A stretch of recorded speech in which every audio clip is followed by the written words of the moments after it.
When someone prepares to build a house, they lay down a foundation. Sometimes it takes a tremendous amount of work, depending upon the land where it's being built. Sometimes the land is hard and underneath is clay or a good bit of bedrock, and it doesn't take nearly as much work to establish a foundation. At other times, it's a little marshy or boggy or soggy or sandy, and other things have to be laid down, such as gravel or certain kinds of drainage systems, long before the foundation itself gets laid. I know this because my dad built our house and he used limestone, pretty thick limestone, because it kept moisture out. It just did a lot of things, and he made that decision. Where we were in Michigan, there was a good bit of water seepage in our basement. It never flooded. I can say my dad did such a great job that never did enough water get in that there was even half an inch of flooding, and some of our neighbors did have it, so my dad knew what he was doing. When I was shopping for a house, I went into this one house, and it was immediately obvious to me that whoever had done the foundation did not know what they were doing because in the basement at the time was about almost 2 inches of standing water. But this is true. Some of the main supports down there, there was 4 to 5 inches of nothing but air. There had been so much water over such an extended period of time, the wood had literally rotted away. That house eventually was just going to crumble to the ground because the foundation was faulty.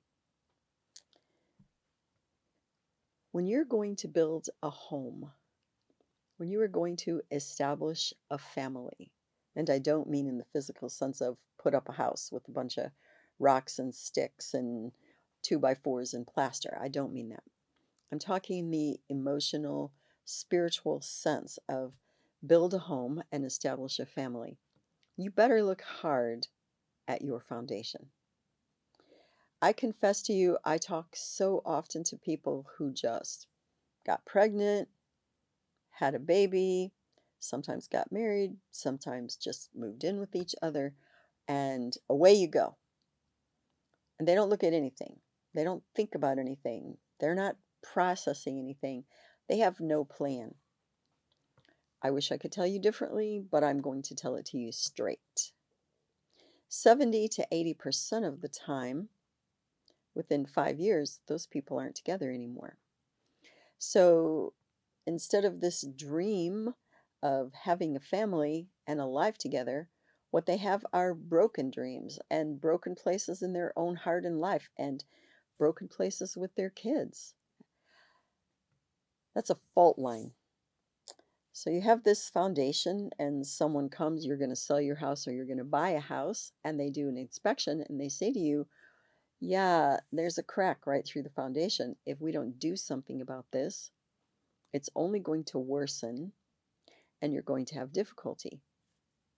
That's where we're going today. Is there a crack in your foundation? Or maybe your foundation was so poorly put down, or maybe you didn't even think, you just built something straight on the ground just thinking it was going to be okay. And wow, this is not going to be habitable long term. Logical, right? Sometimes when you take things from the physical plane and move them over to the emotional plane, they make sense. And you go, oh, yeah, this isn't really workable, is it? And so, what should you do? Okay, here is the $1 million question of the day. What is your foundation? What is your foundation? It's a fair question. If you don't want your house to fall apart, is your foundation love?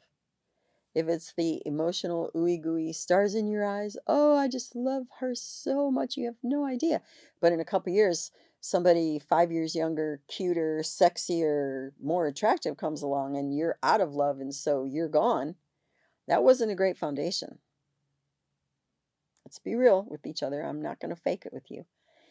Uh, if your foundation is mutual need, Well, yeah, she got pregnant and she needed somebody to take care of her, and I was the dude, so like I'm the man, and I need her to need me, and I'm really happy to have a kid, so here we are. Well, one of you grows up another 10 years and you don't need each other anymore, somebody's out of there. That's not the greatest foundation. You have mutual goals.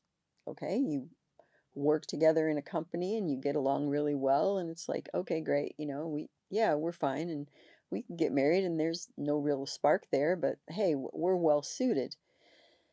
But again, in 5 or 10 years, one of you grows and develops and things change, and it's like, well, we don't really work together anymore that well, and I don't see the point, and one of us is out of here. I'm just saying to you, there are lots of possibilities of faulty foundations. And if your foundation is faulty, you need to have the guts to look at that and go, yeah, this is probably not going to stand up long term because it has a faulty foundation. Somewhere the fault line in the foundation is going to make it crack and come apart. Nobody's going to be able to live here anymore. If in fact you have this foundation, okay, a foundation of mutual respect, a foundation of mutual goals to build a home, to build a life, to honor God, to serve one another, to serve your children, to serve mankind, to build a great life together. If you have a spiritual foundation, we both love God, we are both committed. I'm not telling you to being a Christian, but I would plead with you that that would be the case. But what I'm saying to you is a spiritual foundation of belief and faith that there is more than just this life that's momentary or temporary.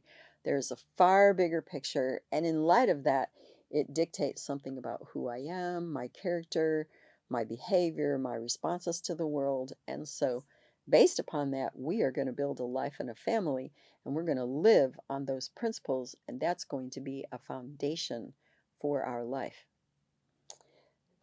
I would say certain commonalities, although we know that opposites attract, so that's not always the case. Sometimes you can be really very different and even see the world differently and go after certain different things. But if you love and support one another, and I don't mean the ooey gooey, starry eyed stuff, I mean the I am committed to you. I am going to support you, encourage you, respect you, stand by you, be kind to you, show you grace, give and receive forgiveness, live peaceably with you, love. That kind, the kind that puts its feet on the ground and walks it out. Even if we're quite different from each other, probably we can have a life together. If you have a faulty foundation, you have very little likelihood that that home is going to stand. If you have a foundation of deep love and respect, it is likely that that foundation will hold even through severe storms, tragedies, challenges, conflicts, strong life situations, because they will be coming. They always do. I hope today you understand it is critical that you have a strong and a firm foundation upon which to build your home. I'd really love to hear from you. Please send me your questions, your comments, your suggestions, your criticisms, whatever you have to say. It would be great to hear from you. Thank you so much for joining me today on Paint a Beautiful Picture. You may find additional information on our paintabeautifulpicture.com website. Additionally, you may watch me on Rumble, and you may also listen to a podcast on Buzzsprout or Spreaker, all under the name Paint a Beautiful Picture. If you like this video, please give me a thumbs up. You may subscribe, and if you are interested in receiving notifications, please hit the notifications button.